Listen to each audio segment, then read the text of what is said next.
देवरानी जेठानी की कहानी। सुनैना और सुरेखा यह दोनों देवरानी जेठानी थीं। जेठानी सुनैना नौकरी भी करती थी और देवरानी सुरेखा यह घर संभालती। उनका परिवार बहुत बड़ा था। सास ससुर और उन दोनों के बच्चे, कुल मिलाकर 10 लोगों का घर में रहते। और बहुत साल बाद उनकी बुआ सास अपने भाई के घर रहने आई थी। सुबह उठने के बाद बुआ सास ने देखा कि सुनैना फटाफट अपने काम कर रही थी। सुरेखा ने नाश्ता बनाया और वह नाश्ता सुनैना ने सबको परोसा। उसके बाद सुनैना ने अपना टिफ़िन पैक किया और वह काम पर निकल गई। सुरेखा ने वापस दोपहर का खाना तैयार किया और थोड़ा वक्त अपनी सास और बुआ सास के साथ बैठी रही। बुआ सास से रहा नहीं गया। उन्होंने सुरेखा को पूछा, छोटी बहू, तुम्हारी जेठानी तुझ पर बहुत हुक्म चलाती है। सुबह से देख रही हूँ रसोई घर में अकेली है काम करती हो और वह मनमानी दिखावा करने के लिए नाश्ता परोस रही थी, जैसे कि उसी ने ही नाश्ता बनाया हो। यह सुनने के बाद सुरेखा ने बुआ सास की तरफ देखा और बोली, बुआ सास जी, ऐसा कुछ नहीं है। सुनैना दीदी बहुत अच्छी हैं। बुआ सास बोली, तुम बहुत भोली हो सुरेखा, मुझे सब समझ में आता है। मेरे बाल धूप में सफ़ेद नहीं हुए हैं। सुरेखा से अब नहीं रहा गया। वह बोली, ऐसा नहीं है बुआ जी, आपको सुनैना दीदी ने सबको नाश्ता परोसा। वह दिखा पर आपको यह नहीं दिखा कि दीदी ने मुझे ज़बरदस्ती सबसे पहले नाश्ता करने दिया और चाय भी दिया। वह रोज़ मुझे ऐसा सबसे पहले ही नाश्ता दे देती है, नहीं तो सबके लिए नाश्ता करते करते मैं खुद के लिए नाश्ता बनाना भूल जाऊंगी। दीदी मेरी कितनी चिंता करती है। दीदी सुबह जल्दी उठकर मंदिर साफ़ करती है, फूल सजा कर रखती है और मुझे उनके 1 घंटे बाद उठने के लिए कहती है। शाम को आते समय बाज़ार से सब्ज़ी भी लेकर आती है, क्योंकि हमारे मिस्टर रात को देर से आते हैं और मम्मी जी को सुनैना दीदी ने बाज़ार में जाने को मना किया है, क्योंकि अब उनकी उम्र 60 साल से ज़्यादा हो गई है। बाज़ार में जाते समय उनको तकलीफ़ होगी, उनके पैर बहुत दुखेंगे। कभी उनको बाहर घूमने का मन हुआ तो सुनैना दीदी छुट्टी लेकर उनको घुमाने ले जाती है। और हाँ बुआ जी, दीदी रोज़ शाम को आने के बाद वह कितनी भी थकी हो तब भी मुझे खाना बनाने में मदद करती है। वह मेरी बड़ी जेठानी ज़रूर है, पर मुझे अपनी छोटी बहन ही समझती है और मैं उनको अपनी बड़ी बहन समझती हूँ। यह सब सुनकर बुआ सास एकदम चुप हो गई। उनकी चुगली सुरेखा के आगे टिक नहीं पाई। शाम को सुनैना सब्जी की थैली सुरेखा के पास देते हुए बोली, सब्जी के साथ तुम्हारे मनपसंद लेखक की किताब भी उसमें है। यह सुनकर सुरेखा खुश हो गई।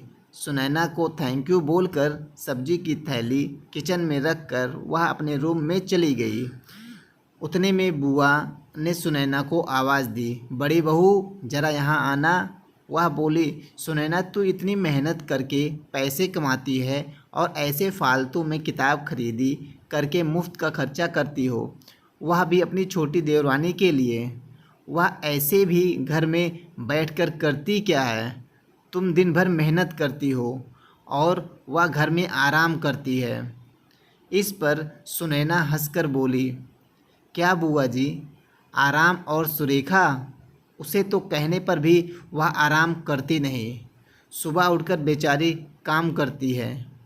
सबका मनपसंद खाना, मेरे और उसके मिलाकर 4 बच्चों का टिफ़िन, सब वही तो करती है। और तब भी उसके चेहरे पर हमेशा आनंद दिखता है। सुबह की चाय पीने के लिए उसके पास वक्त नहीं रहता।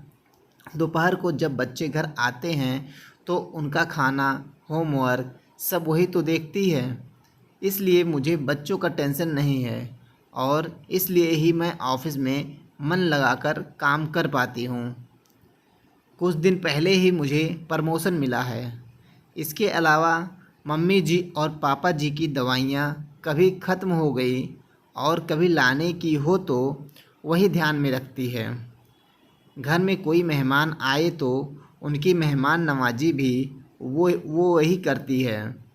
बुआ जी, घर और बच्चे संभालना छोटी बात नहीं है। इतना सब सुनकर बुआ जी उनकी तो बोलती ही बंद हो गई। सुनैना कभी कोई शिकायत नहीं करती है। वह सब काम कर लेती है। वह सिर्फ पढ़ना पसंद करती है। फिर मैं मेरी छोटी बहन के लिए इतना नहीं कर सकती? मैं नहीं करूँगी तो फिर कौन करेगा? इतना बोलकर सुनैना अपने रूम में चली गई। यह सब बोलना सुनैना की सास पीछे खड़े होकर सुन रहे थे।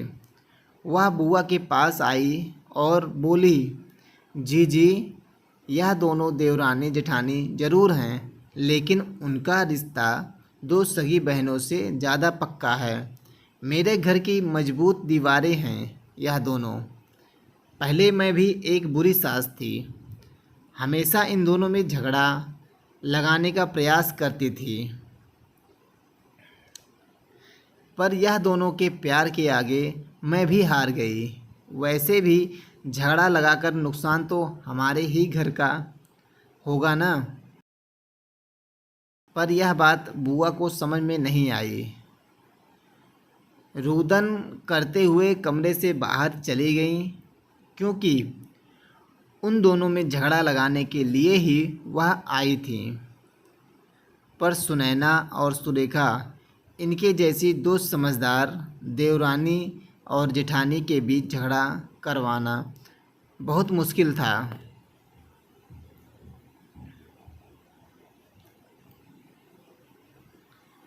तो दोस्तों, सुनैना और सुलेखा, इनकी जैसे समझदार देवरानी और जेठानी जिस घर में होंगे, उस घर का कोई बुरा नहीं कर सकता। जिस घर में ऐसी बहुएं होंगी, वह घर स्वर्ग बन जाएगा।